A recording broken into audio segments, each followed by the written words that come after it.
Hello, hello. And we already have a few people in. Mr. March, Mr. Kumar, Jessica, Olympia. I hope everyone is doing good today.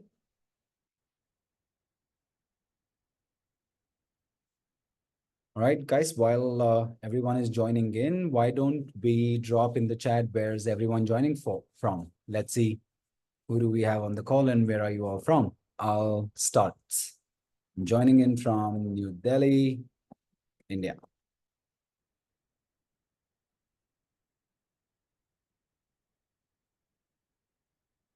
Hey, Raj. Hi, Ruben. Thank you, Billy. Sandeep. All right, two people already from Hyderabad. We have people joining in from Cambridge, Boston, Ethiopia, Belgium, Rio de Janeiro, Brazil. Yes. Lyon, France. That's nice. Delaware, Nagpur, Bangalore, Tomorrowland. Amazing.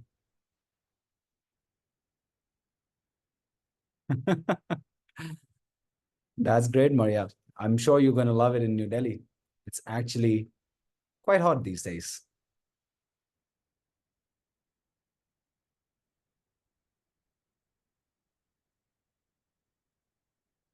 Okay.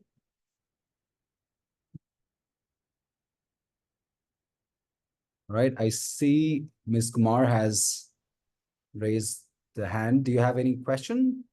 Please feel free to post something in the chat if you have anything. Joining in from Hyderabad. Nice. Welcome, welcome, guys. Okay, so maybe we can kick it off. Just give me a moment. All right, so while we are waiting for everyone to join in, why don't everyone put in what their job functions are?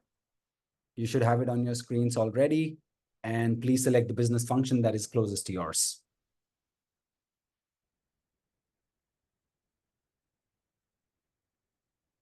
Okay. That's quite interesting. So we have a lot of ServiceNow consultants and admins joining in. Nice to see. We have quite a spread here. Hey, Vasu, joining in from Bangalore. Well, I do put up in Bangalore as well. I keep switching between Bangalore and New Delhi. So welcome to the call.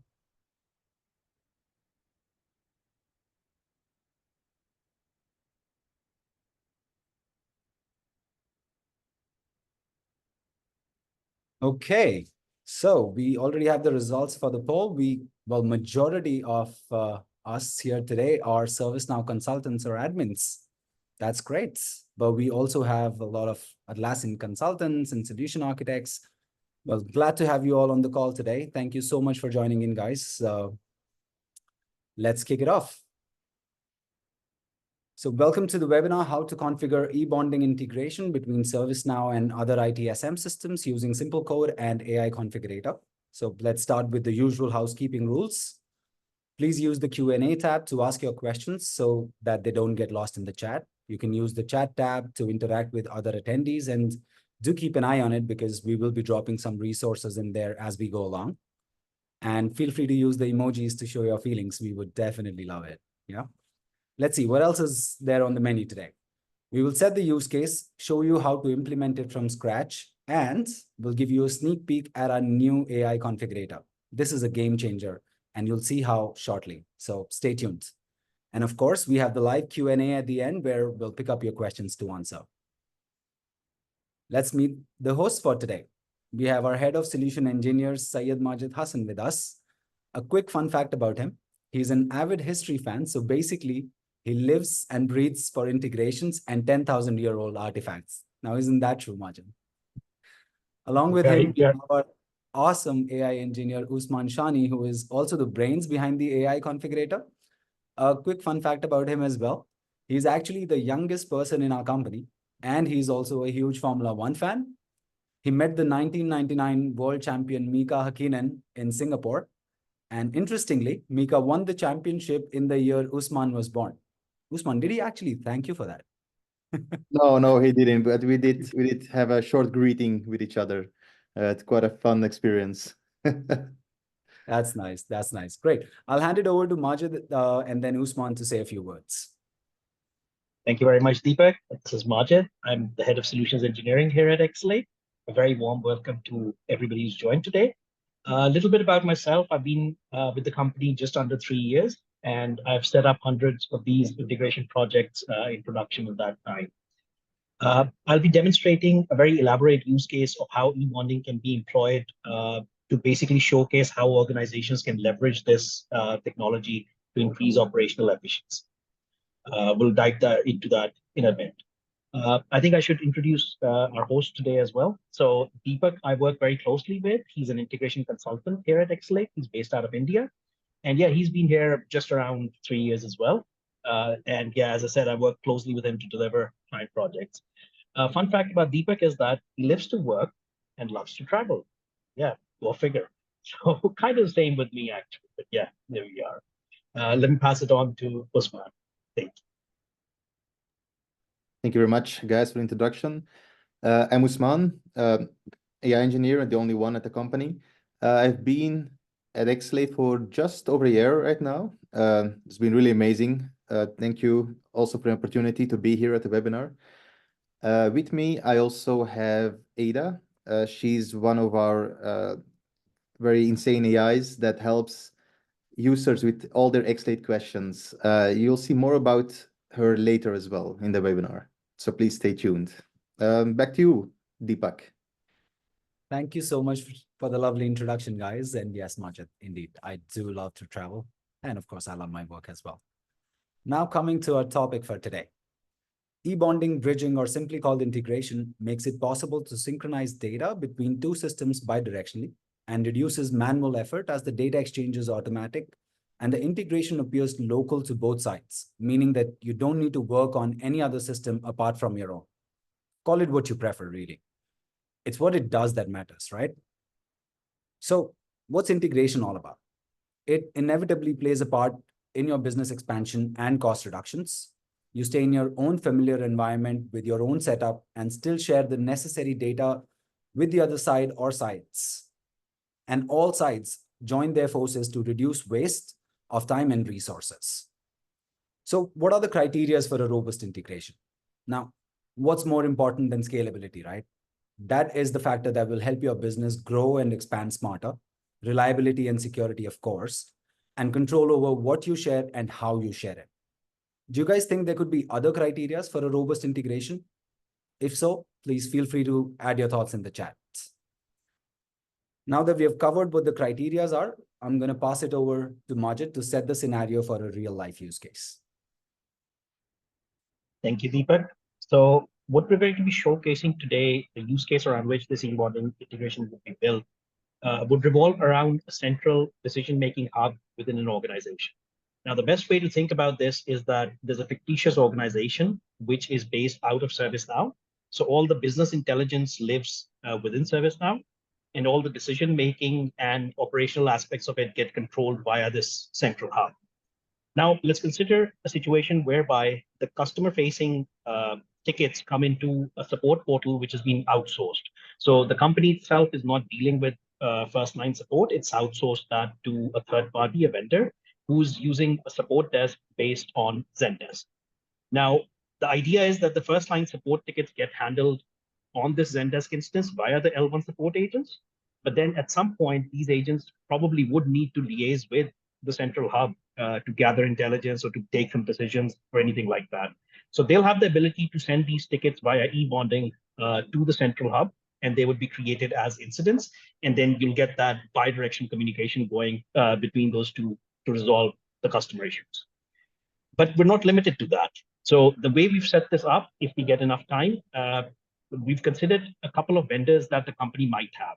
So this fictitious organization has a software provider where they can report software bugs. And they also have an infrastructure provider who helps them maintain the infra side of the business. So let's say that So somebody from ServiceNow team from within the organization needs to talk to, needs to report a bug essentially. So they'll be able to do it while sitting within their ServiceNow using the integration. So essentially there are like 4 moving parts to this integration. Another way to think about this flow, and I'm going to try and mimic this within the presentation, is that let's say a ticket comes in, level 1 talks to the customer for a bit, then sends the ticket over to ServiceNow. But then ServiceNow also needs help from the software vendor and the infra provider in order to complete all those actions, right? So we'll try to build that up into a story, but essentially this is the use case, Deepak, that I'm going to be presenting. Thank you so much, Majid. That sounds like a very interesting use case, really. Now, the solution we chose to implement the use case Majid just described is Exalate because it's scalable, not only for such a use case, but many more. And it allows for a decentralized setup, which means that you as the admin of the central hub do not need any access to the other systems and the other way around. Now, because you would be working in your own systems, that also means you choose what information comes in and goes out of your systems. And no one else from outside your organization can mess up the sync, really, because you won't be giving those accesses to anyone. With this solution in place, you can sync all entities in ServiceNow with other ITSM systems like Jira, Zendesk. And if you don't want to deal with the integration hassle, you can use our integration as a service where we take care of the integration end-to-end from concept to implementation. Either way, security is one of the most important topics when it comes to integration, right? So we'll drop the security and architecture white paper in the chat for further reading, and you can download it whenever you like. Right. You can check some real life use cases we implemented for other companies as well on our website, exalate.com. And now back to Majid for the actual implementation of the use case we saw earlier. Thank you again, Deepak. So yeah, let's start building up our story, and we'll start slowly, go into a bit of details, and then build the integration. So we'll start with the Zendesk and the enterprise ServiceNow as we were speaking about. So I'll take you from scratch on this one connection and explain you the nuances involved. So we'll set up a connection between the 2 systems, and we'll add a trigger for the automation to work out here. Now, in order to do that, I've got a ServiceNow instance out here and a Zendesk instance, which is the customer-facing support desk that we spoke about earlier. Now, in order to get started with Exalate, what you need to have is the tool installed on both sides. So on the ServiceNow side, you can install the Exalate Bridge app from the ServiceNow store itself. And once you authenticate with it, it will give you this UI where all the administration regarding these integrations happen.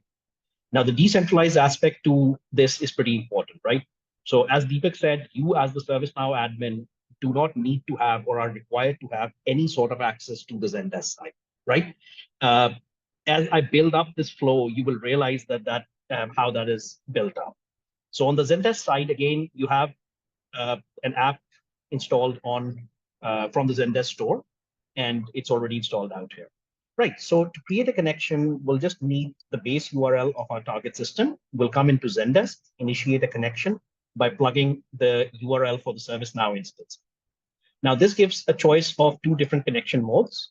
So basic is a free version of the tool, which is basically just a fixed configuration that comes out of the box. We'll go with the scripting one today, and we'll customize it as we go along.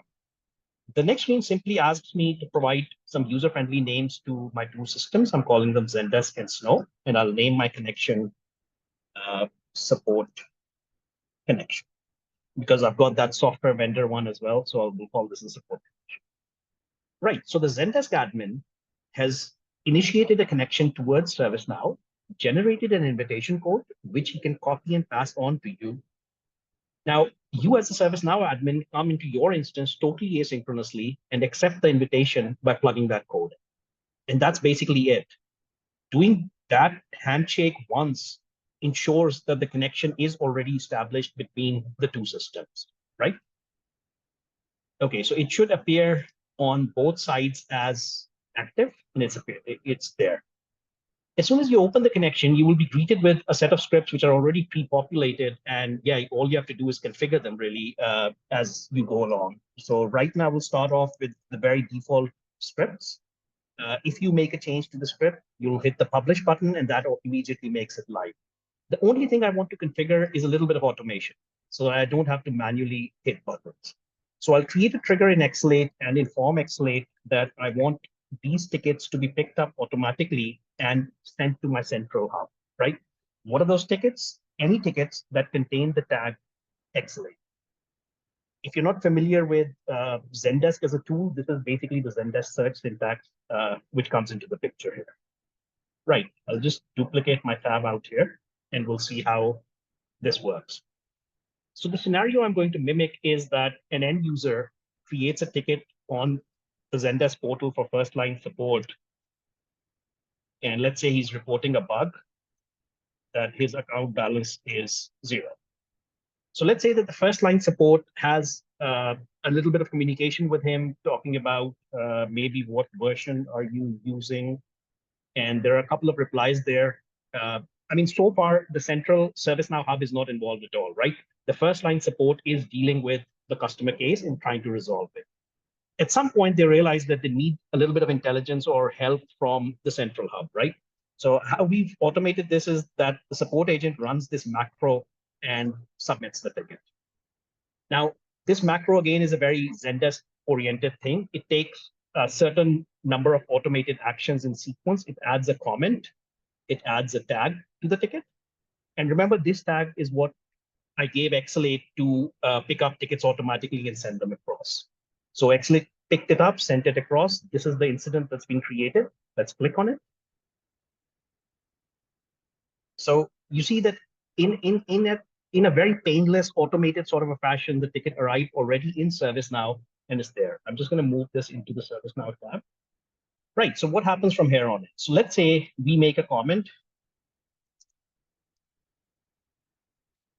So let's say that the central team kind of says that, have you got the logs for this one? Now, because Exalate is aware that these two tickets are linked, the Zendesk and the ServiceNow one, these comments get taken over to the Zendesk side automatically. So already we see that the comment has arrived from Acme Incorporated saying that, have you got the logs for this one? Let's say now we reply an internal note, no, not yet, but your comment here is public.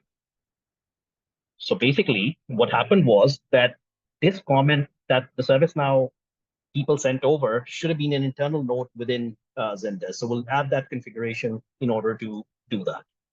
But any comments that I make out here should automatically be reflected also on the ServiceNow side. And this is how this bidirectional flow of communication works, right? So both parties are in communication with each other. It's going on. Now, you would have noticed that without adding any sort of configuration whatsoever, you already see that the ticket summary, description, comments, and attachments. I didn't show you attachments, but yeah, they also work out of the box and they work bi-direction. So this communication kind of happens bi-direction. Now, the next part of the presentation will include fine-tuning these scripts and adding value to these to enhance the integration, basically, right? So for that, it's a really personal thing that I like to set up my development environment in a certain way, which just helps me be more efficient. I thought I'd share this with you. So essentially what it is that in the first tab, I have my scripts open, which I'm working on. In the next tab, didn't want to do that. It was errors that I wanted to open. So in the next tab, I have the list of errors open. So if any errors happen, they will be reported out here. And in the last tab, I have the sync queue open. Again, I'll go over this in a little bit more detail later, but what the sync queue is a visual representation of all the transactions that are going on in the system, right? So right now, there are no active transactions, which is why you don't see anything out here. I'll come back to this in a second. I'll do similarly the same thing on the Zendesk side. So basically, I personally have a 4-tab setup. Everybody's different, but like, yeah, this is the way I usually like going with it. A couple of tips that we've learned over the years while doing scripting in these integrations is that very, very, very important, leave nothing to chance. Now, It's a very basic thing to say, right? But think about it. Your integration is only as good as the data you're receiving from the other end, which you have no control over. By the other side might send you outliers, it might send you extreme values, it might send you blank fields, right? So when you're scripting out an integration, you need to think about these outliers and basically script out any and all possibilities. So defensive scripting is the way to go so that the integrations never ever break. Another very useful thing to keep in mind is to always maintain context. Now, what I mean by that is every integration has so many moving parts that Zendesk is going to send a webhook to Exalate. Exalate is going to pick up something, transport the data to the ServiceNow side, and then eventually it will be committed. So if you run into problems with an integration, just try to maintain context and think about which part is failing and at which place. This is kind of the reason why I had that 4-tab set up, just to kind of visually see where everything is at any given point. Now, you might have noticed that when I opened this connection up, you were greeted by these scripts, which are divided into two portions. It's the outgoing script and the incoming script. Now, this is what is at the heart of the integration, really. And understanding this kind of makes you good at configuring this. Now, what happens in the outgoing sync is you will see lines similar to this, whereby we will be picking up different fields or data points from your ticket. So I pick up the summary from the Zendesk ticket, and I assign it to a variable called replica.sync. So this replica object kind of gets populated in the outgoing script on the Zendesk side. And once this is populated, it's sent across to ServiceNow. Now it jumps to the other system. Now on the ServiceNow side, this will become the incoming script for ServiceNow. It's an incoming transaction. And essentially what the incoming script does is it unpackages that replica object. It starts referencing fields from within that replica object, and it starts assigning it to its local like ticket object or incident or whatever that happens to be. So in the outgoing sync, you will see lines similar to this. I'll pick up something from the issue object. I'll assign it to the replica object. And this replica then gets sent to the ServiceNow side. Let's have a very quick look at the ServiceNow side. So on the ServiceNow side, you have the incoming script whereby I pick up that data point from the replica and I assign it to my incident short description. Could be any field. We'll do plenty of these examples in a minute. But essentially at the heart of this integration is this replica object. Now these scripts that you're seeing written out here, these are Groovy-based scripts. Now, for any of you who are not familiar with Groovy, Groovy is a scripting language for JVM. It's fully syntax compatible with Java, and it's a scripting language, so it allows you dynamic typing and all those sort of good things. I'll include a link for the Groovy web console, which is just available on a web browser, and you can just quickly hone your skills on. If you're stuck with a Groovy construct, you can just quickly test it out here before coming into Exalate. So having said that, let's use Groovy to do something out here. So remember, the problem was that our comments that were arriving from the ServiceNow side were arriving as public comments on Zendesk, which means they were customer visible, which is not ideal. So to fix that, I'll come into my Zendesk incoming script, and I'll look for the line that deals with the comments, right? And all I need to do is adjust it so that all the comments that arrive are internal. And that's literally just setting up a property called it.internal, and that would convert this, the incoming comments to internal ones. Let's do a quick test.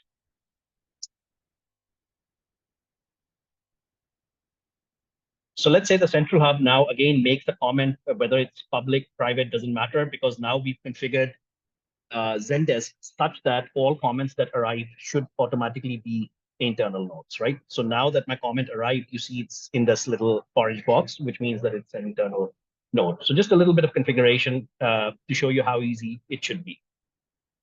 Right, so as I said before, there are a few parts which are already working nicely, actually, like summary, description, comments, those things are working really nicely, and even we've customized that a little bit.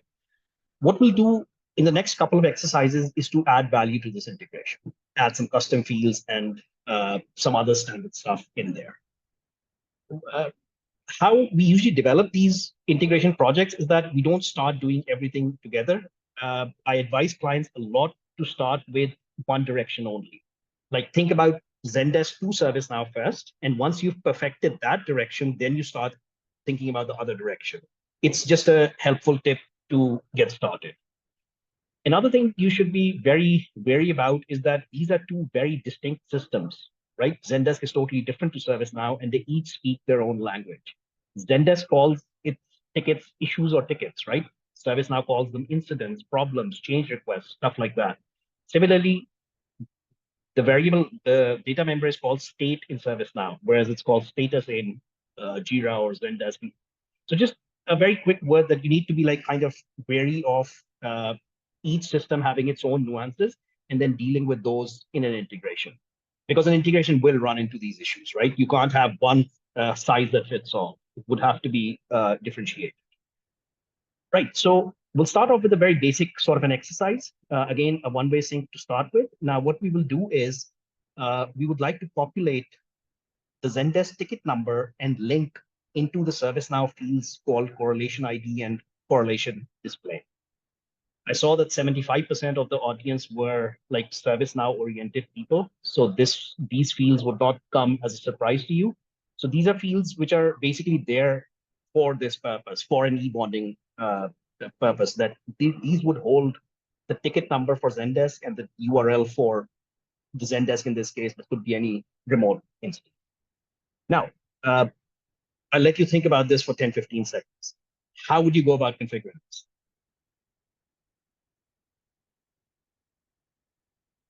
Right, so Zendesk needs to send out the ticket number and the URL.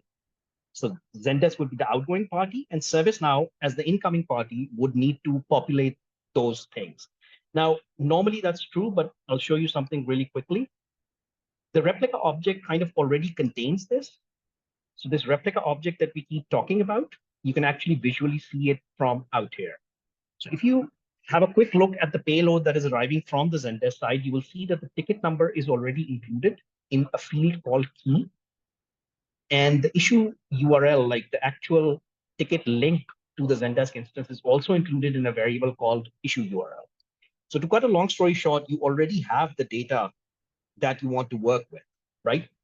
So on the ServiceNow side, within the incoming sync, I need to populate those two fields. So the first one was called correlation ID, and we put the key over there, the key that I just showed you on the payload. And the second one is called correlation display, where you put the issue URL, right? Make sense? So the replica key, we got the ticket number, we put it in the correlation ID field and in the correlation display. As long as I've scripted things correctly, should be good to test this. So let's publish this. And now, in order to get this to work, now I've added the scripts, I know, but now in order to get this to work, a transaction has to come over, right? So some update needs to happen on the Zendesk side, which would then send a transaction out towards ServiceNow. And then the new scripts come into the picture and should hopefully automatically populate the correlation ID and correlation display. So again, now the ServiceNow agent has a very good view. He has a link to the Zendesk ticket. He has the ticket number, and you could include any number of fields in that manner. I hope that made sense to everybody. I've included the scripts in the slide deck for later reference. Now, let's go the other way now, right? Let's do exactly the same thing, but let's go the other way, which means that the Zendesk agents have a few custom fields out here where they would want to be able to see the incident number and the ServiceNow URL, for instance, right? Let me show you what I mean. So on the Zendesk side, you have these custom fields called ServiceNow incident number, ServiceNow URL, where ideally you would want to populate all this automatically. Now, if you're thinking why we are doing it when you have this panel out here, which visually represents it, but there are many reasons for it. A lot of clients actually hide this panel away from the end user. It just depends on the use case that you guys are doing. Now, we're already aware that we have the ticket number and the URL already present in the replica. So this time we go into Zendesk and we configure the incoming part of Zendesk to just add those fields. So we'll add to the field called replica.key. So again, pretty simple to do. So I've added a custom field ServiceNow incident number, and I put the value replica.key into it. Similarly, let's add the URL. Does anybody remember what the variable is? It's issue URL. You don't really have to remember it because you can visually see it from the replica object as well. So adding these two lines should mean that, yeah, now Zendesk would also have the ticket numbers from the other side present, right? So again, in order to trigger this, I would need to make a little edit to my ticket. I've done that.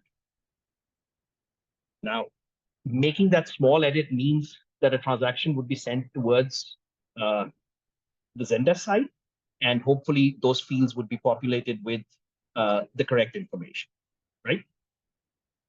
I hope it's making sense. Now, at this stage, I put a question to you. So this that you just saw working, that the Zendesk fields get populated with the ServiceNow details, will this always work?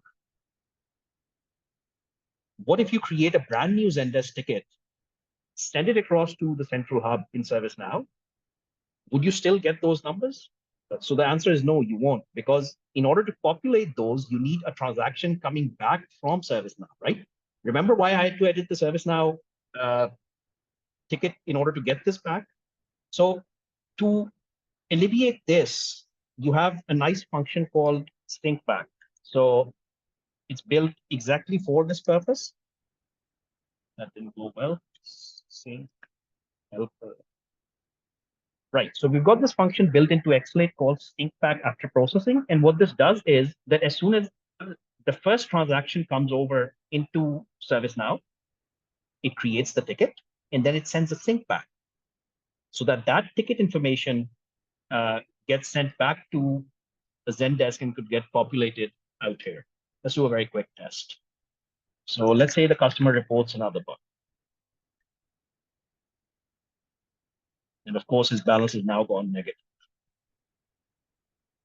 So yeah, I'm not going to mimic the whole support scenario in this case. Let me just exalate it quickly to show you how this works.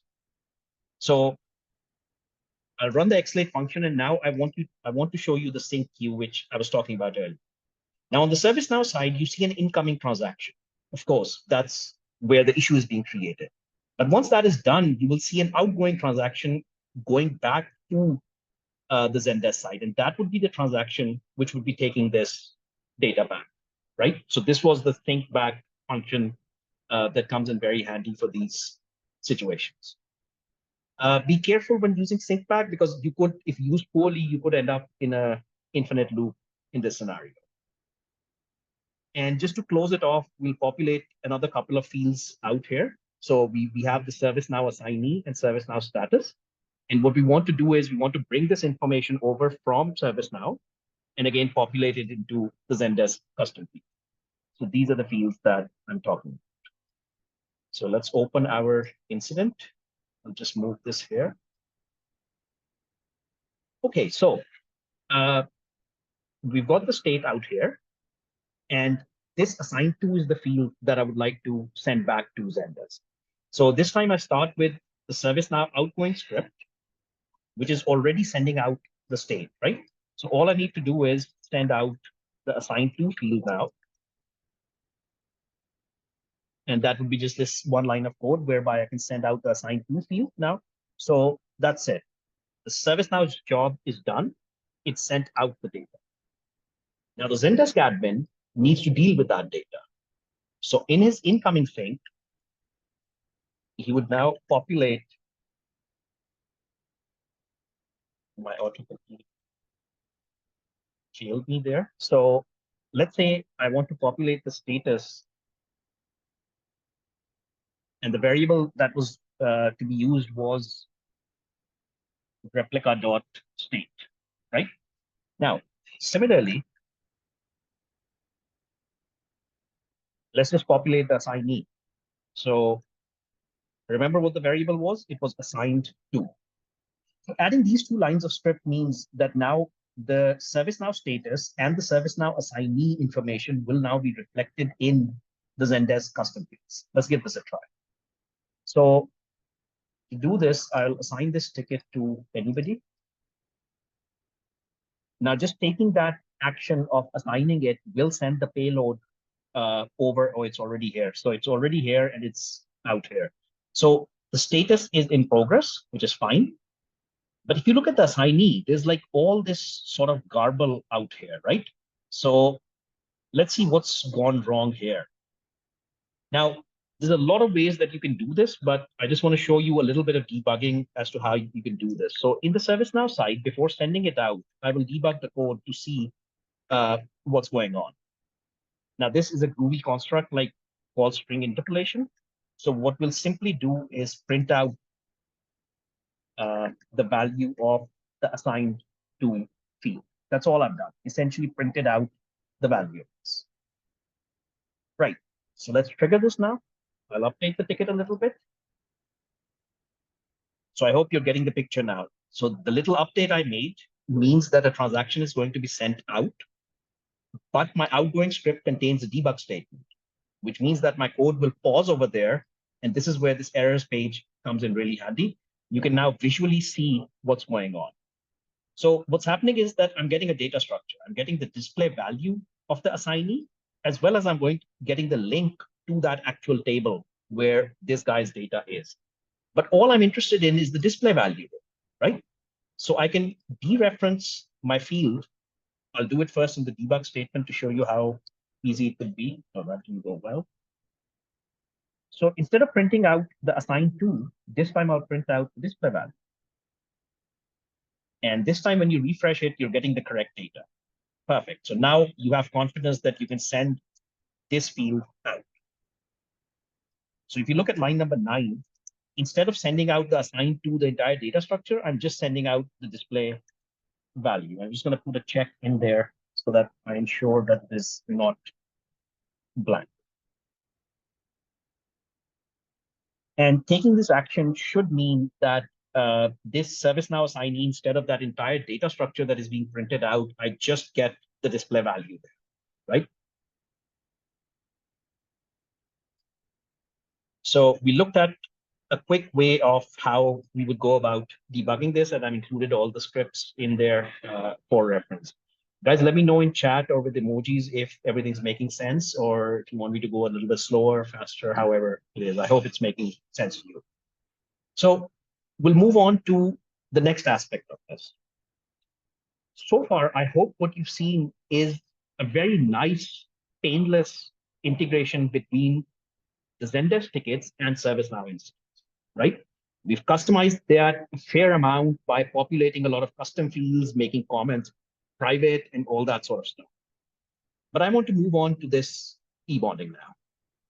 Now, what happens here? The way I've set this use case up, and there's hundreds of ways of doing this, by the way. How I've set this up is that the ServiceNow people, the ServiceNow engineers or people working on these incidents decide that they need external help for this. So there could be two ways of doing this. Either they could send this same incident over to the external vendor, but how I've done this is to keep it clean.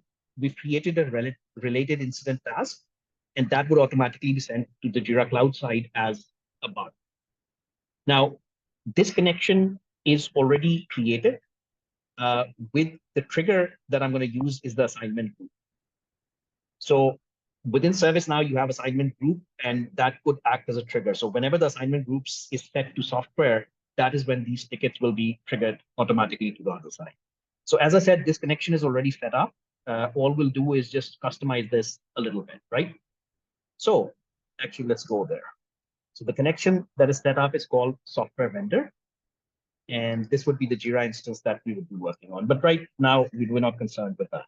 So we'll create an incident task. Is there a bug of negative balance? So let's say a related incident task is created. I'm just going to open it in another tab to keep it clean. And now we need to send it to the external vendor. So as I said, the way I've done this is that if the assignment group is set as software, that is enough for Exalate to realize that, okay, this ticket needs to go to Jira as opposed to anywhere else, and it sends it to the correct Jira instance. So I haven't really set up anything else so far. So right now I have to manually go and look for the ticket, but I'll automate that in a second as well. So I go into my target project, I check my issues page, and that issue has already arrived. Is there a bug of negative balance? Right, so the Jira, the software vendor working in Jira, has now received a bug from the Acme organization, and they're going to start working on it. So let's say they change it to in progress, they assign it to an engineer, and they say, okay, we are working on it. Now, this obviously will feed back into the ServiceNow instance automatically, just like the Zendesk part was working. You would also get comments out here, and this would be bidirectional fully as well. I would say thanks from here, and that would appear on the Jira side. But what I want to do really quickly is that in order to enhance this, I have this panel of fields within ServiceNow. So within ServiceNow, I've got this tab called Jira Details. And yeah, you get the idea. I want the Jira number, the Jira URL, the assignee from Jira side. I want all that information populated within this panel, just for value addition, right? So think about where I'm going to make the changes. Yeah, so Jira obviously needs to send out all that stuff, but let's assume that Jira is already sending out all that stuff. So the change would need to happen within my software vendor connection in ServiceNow, and to be precise, within the incoming script. So I have got these scripts already prepared, but it's pretty similar to what we were doing earlier. We just pick up the information from the replica and we start assigning it to our custom fields. Right, let me publish this. And now let's add the comments. So let's say we say nearly done. Now, what this action of adding a comment would do is it would take a transaction back to ServiceNow, but because there's a new configuration already present, all those fields get populated with the latest information, right? So I got all the information out here. Right. So that's how you would like continue to add some value to your integration.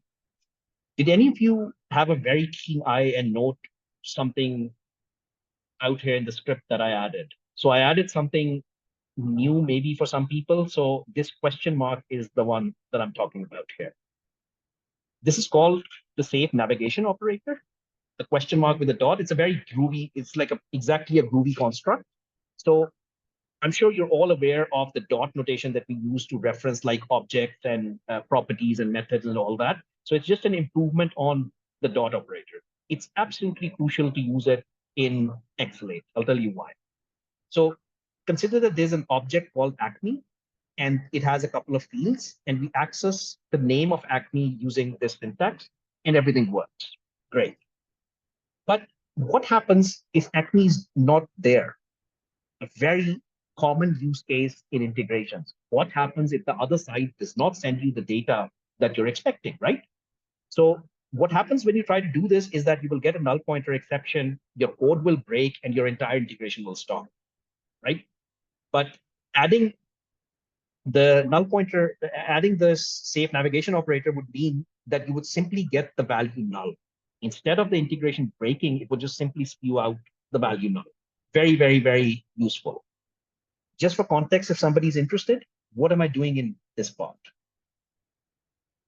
I'm referencing the replica, which means the other side, which means Jira. I'm picking up the assignee, and specifically, I'm picking up the display name. Now, if everything goes well, this works. But what if the assignee is not being sent over? That's where the integration breaks, right? So it's a very safe way of like scripting your solution out. Moving to the very last example, the use case I want to very quickly run by you is that I want to synchronize status. So the use case I want to do is that when the Jira bug is resolved, it's marked as done on the Jira side. I would like the ServiceNow people to be automatically informed of this, which means that this status should go to closed complete, or anything, could be anything, right? So how would you do this status mapping? Well, you've got the code for that out here. And this is like a standard connection. So you'll have exactly the same thing on your end. All you need to do is configure a mapping, something like that. So the first value always corresponds to what Jira is sending. And the second value is what you want it to do. So adding the configuration and now testing it really quickly. If I mark this as done, obviously I'll get the change out here, but now the change that I'm interested in is in the actual state of the issue. So we'll refresh. Yeah, so my actual task is marked as close complete, right? Which is kind of an indication for the ServiceNow people to do this. So remember, the main incident is still linked to that customer case in Zendesk. So we can say the bug is resolved. Please wait for deployment to production, right? So you're just keeping the customer informed. And because that ticket is already linked, still linked actually to the Zendesk case where this came from, this comment will appear out here. So you've got a nice three-way integration going now, right? So you will get this out here. Right, and to close this off, remember I had included the external infrastructure provider as well. So the idea is that that external service provider is using another ServiceNow instance, totally independent, of course, right? So that would be, let's say, this instance, which I'm logged out of. So what if we want to send things over to that site, right? Again, very quickly, let's add an internal, an incident task, deploy to prod. I'm a little bit wary of time, so I'm going to rush through this rather quickly. But the idea is exactly the same. So this task that I created, the trigger on this one now is hardware, exactly the same as the last one, but this time the trigger is hardware, right? And this connection is already pre-configured. I've got all the scripts already written out there. So what this should do is go and create a problem in the other ServiceNow, the vendor ServiceNow, and it gives you the problem number out here. So I can use this problem number to access the actual ticket from on their instance, right? So this time, an incident task from ServiceNow went as a problem to the vendor, and yeah, then that bidirectional flow kind of happens as normal. Right. So I hope you've enjoyed this presentation. I think you would have noticed that, like, in a pretty quick time, we're able to set up a really elaborate network scenario where eBonding can be employed from a central instance while talking to many different systems. It's really as simple as we did. Some of the stuff I couldn't cover during this time, but I do want to quickly run this by you, especially you guys being like ServiceNow folk, you would know that what this is. Like, there's a lot of related data within ServiceNow. So you get a link from one object, you reference another table, get something from there, then reference another table. So to traverse that chain, you can programmatically do it within Exalate scripts using these functions. Then there's the HTTP client, which is built into the product as well. Now, what this allows you to do is to make ad hoc REST API calls. So anything you're not able to fetch from a table, from a link, you can just directly make a REST API call either to the table API of ServiceNow or even external, right? You can make external calls even. Like, clients have surprised us over the years with the ability of what they've deployed using Exalate. So this is an actual use case which one of our clients did. And the idea was that while making decisions as to how this incident is going to be resolved, they were able to fetch information from external sources. So they leveraged this HTTP client and hit an external database, nothing to do with ServiceNow, just an external database, and fetch some information from there. Or even use REST API calls to external endpoints and just fetch data from there. The example, how they used it was like this. So when a ticket came in with a certain software version, they used to programmatically pick that software version, make an API call, and fetch the release notes for that software version, and then populate some of the like more important aspects of those release notes within custom fields and text form. So really, the world's your oyster with scripting. So anything, I know the examples I've covered are like pretty simple today, like they pick up a field from one end, deposit it on the other end, but there's a lot that you can do with scripting, right? anything you can think of basically can be done. Now, how we see the future of integrations going is basically the AI route. I think pretty much everyone would agree with that. I mean, it's even already built into the product. So these connections that are created with you, if you go and edit one of those connections, you'll see this option of edit with AI. Now, right now, this is in alpha testing and it's password protected, but very soon it's going to be live to all the customers. But just to give you a sneak peek of that, Usman, may you help me with this, please? Yes, thank you very much, Majid. So indeed, when you press on that button, you will arrive at this screen right here. So this is our sandbox environment for the Exalate script generator. So to give you an explanation on how it works, let me start out by saying this AI will take human prompts, so human language, natural language, and process them, and it will output a Exalate script that will work in any integration. So to give you an example on how it works, I have already a prompt ready. So just to go over my prompt, I want to have 3 fields synced right here: key, summary, and description. Very basic sync operation. Also, apart from that, I have a status mapping that I want to perform. So I have 3 fields in my ServiceNow: new, work in progress, and close complete. As well, on my Jira side, I have to do, in progress, and closed. So just also in one of Majid's exercises, he showed you guys how to do a status mapping with Exalate scripting. This is very similar. Just explain it in natural human language. I also have 2 custom fields. One of them is called company name, and the other one is called customer mood. The company name custom field is a very normal custom field that has to be synced normally through the replica. But my customer mood should be synced a little differently. It should become a sentence that will say customer mood is : and then customer mood. So the value of the field. So let's start by submitting this, and then we can see right here the AI is loading. As you can see, this is also a chat box, so you can see that I have submitted my message right here and the response is loading. And how will it do this? Like it will just read your like prompts as if it were like human prompts and then translate them into scripts? Yes, so it does actually a lot of stuff in the background. So we have multiple AI that are orchestrated to work together. So it takes indeed all of our human language instructions, requirements, use case, and will translate it through a bunch of algorithms into a working script, GroovyScript. So it will process everything. All of this is being done by ChatGPT as well.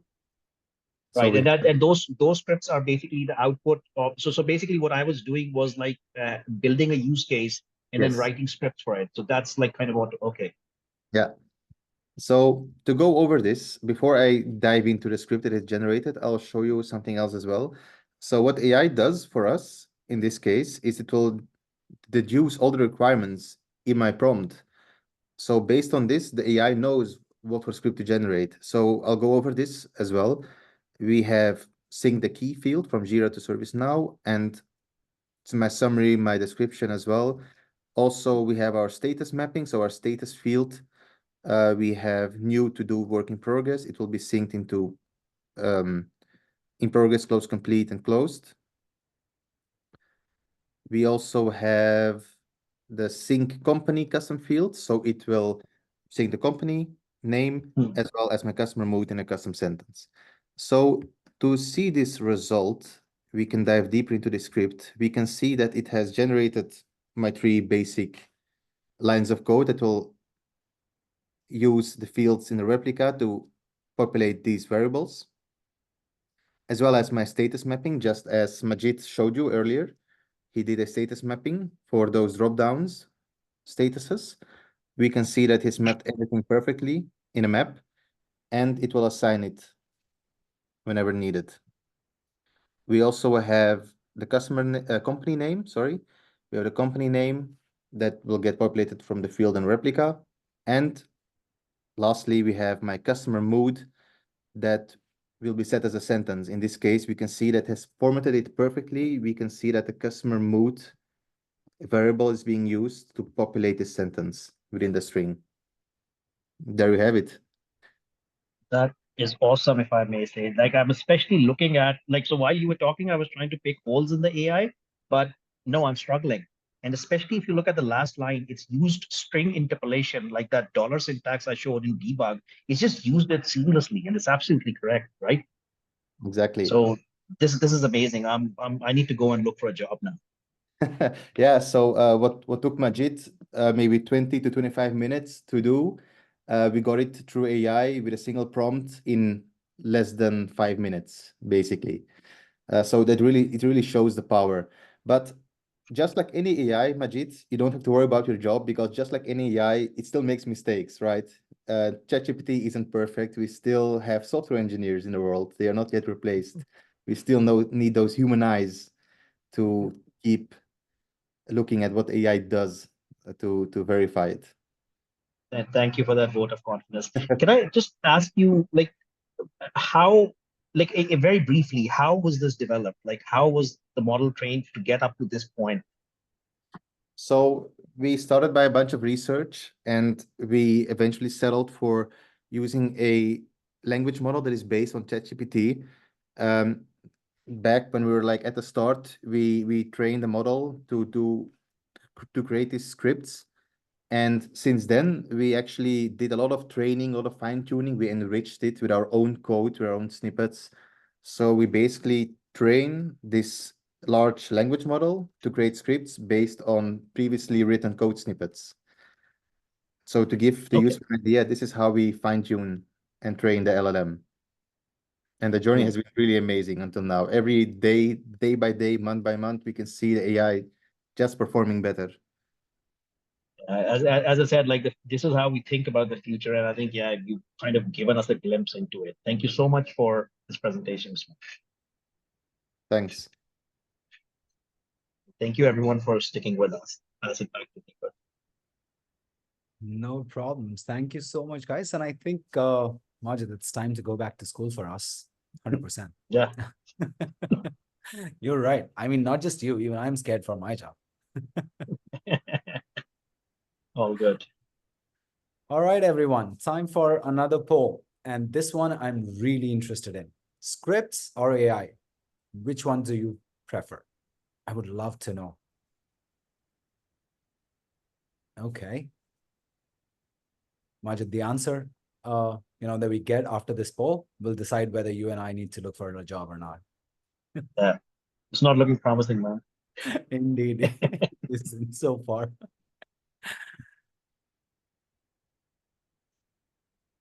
Okay. Yeah, but it's as per expectation. I would have expected, like, because we ourselves would be geared towards AI, and like, I think this is the future. Let's embrace it.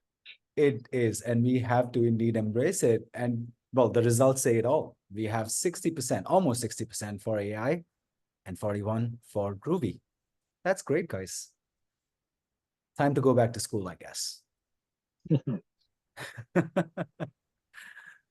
All right, perfect. Thank you so much for being so interactive. Now it's time for questions, right? Why don't I kick it off with the first question? Yeah, I think Manuel already asked this in the chat as well, and I was also actually interested in knowing this. Usman, this one is for you. So do you think ChatGPT, right? Because that's kind of integrated, you mentioned that. So would it also have access to the integration or configuration or customer data? What all information would it have?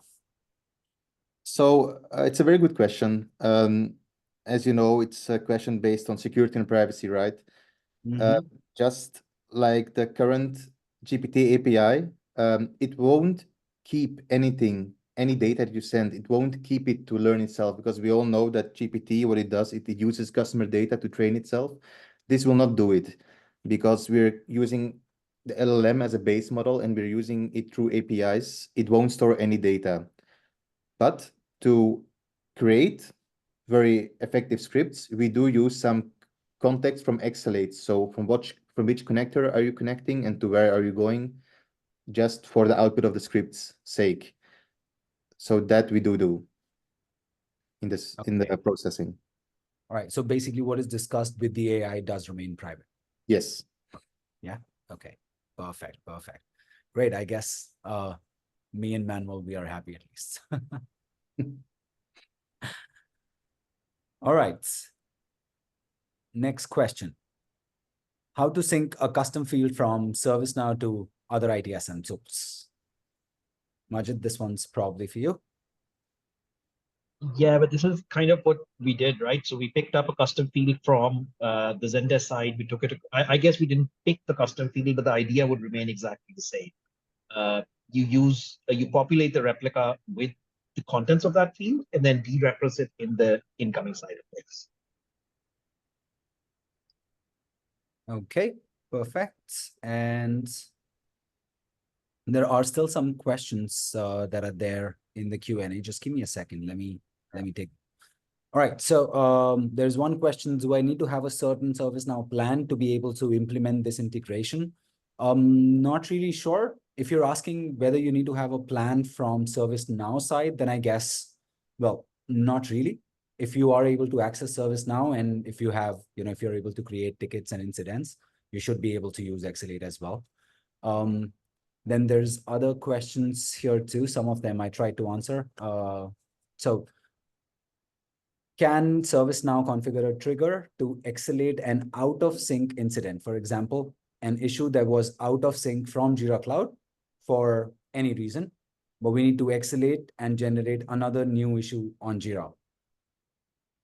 Yeah, so I already answered it. I think at least I tried to. So there are functions which can programmatically do this from within Exalate scripts. It's documented as well. It's a good, easy way of doing that. Yeah. Okay, perfect. This one was also from Manuel. And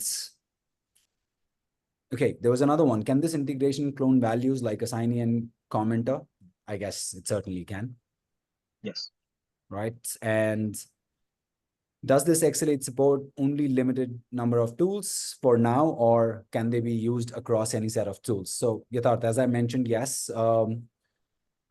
Exalate, we already have a built connector for ServiceNow, Jira, Salesforce, Azure DevOps, Zendesk, and GitHub. But with our integration as a service, we can even discuss about developing a custom connector for various tools, even legacy tools as well. So let's discuss that offline. Please feel free to reach out if there's any tools that you would like us to develop for you. Yeah. And can we do an integration on Jira as well? Yes, we certainly can. Is it possible to add more conditional logic? Yeah, I believe it is certainly possible. Would you like to add anything to that, Majid? Yeah, so even as Usman showed and like even as I showed, so it's basically you're writing a script, right? So you can have any set of conditions. Like as I was showing in my enhanced example, one of the clients, what they did was fetch a value from an external endpoint and did decision making based on the value of that what they fetched. So yes, very possible. Okay, all right. And there's another one. How do you take care of compatibility between multiple platforms? ServiceNow brings enhancements every 6 months. How do you test your integration with Jira and ServiceNow? That's a great question. And it's like something which is very close to our way of working. So we are ServiceNow partners. We get early access to whatever releases are coming out, and that early access is designed specifically for this purpose, to test out our code base and our plugins against whatever is coming in. So in the 3 years that I've been here, I haven't come across a breaking change so far that Exalate hasn't already dealt with before the fact. All right, perfect. And there's one question from Suraj. Does it help in loading large number of datas in less time? Sorry, I did not quite get that. What was that?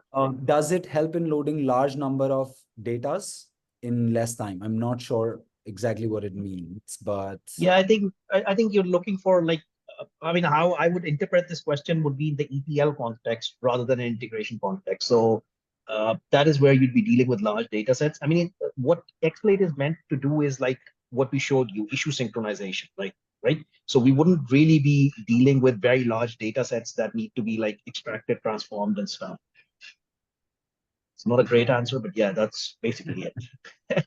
All right, perfect. And finally, we'll take the last question. Manuel is asking if we use Exalate. So Manuel is using Exalate on Jira and ServiceNow, and if they can open a ticket to receive some help on this type of trigger, probably, something that you covered today, Majid. Yes, indeed. You definitely can, Manuel. Yes, for sure. All right, perfect, guys. Great. So you have Majid's detail. If you have any technical questions, please feel free to reach out to him. And all right, I'm sorry. I think there might be another question as well. Sorry. Let's see. Will Exalate also be able to easily facilitate bidirectional integration between, for example, two separate ServiceNow instances, that is company 1 to company 2, external partner? I believe, yes, you definitely can. There's no problems with that, whether it be ServiceNow to ServiceNow, ServiceNow to any other tool. Exalate supports any permutation and combination of integrations between these tools that we are talking about today. Okay. And if you have any questions around our AI configurator, please do reach out to Usman. He'll be more than happy to help you out. And do we have any more questions? I guess no. Okay, Gaurav has a question. Is the app free on ServiceNow App Store to test on a PDI instance? So we do have a free version, and you can definitely download it for free. That's no problems at all. Maybe, Gaurav, we can connect offline, and I can answer any questions that you might have there as well. Yeah. Also, feel free to chat with our 24/7 AI sidekick who resides in our documentation. If you have any questions, she'll be always there to help you out. And finally, if you need any help, we have over 200 partners right now all across the globe. So if you need help closer to you, where you are, please feel free to reach out to our partners. You can find the list at exalate.com/partners. And finally, that's me. You can anytime reach out to me for any questions whatsoever, whether technical, non-technical, commercial, and I'll be more than happy to answer any questions that you have. And also connect you to the right people in case I don't have the answer for that. Okay, I hope there are no other questions. Thank you so much for joining and being patient with us and staying on the webinar today. It was a pleasure talking to all of you, and thank you for the interaction. Have a lovely day. Good night. Good evening. Adios. Everyone. Bye-bye.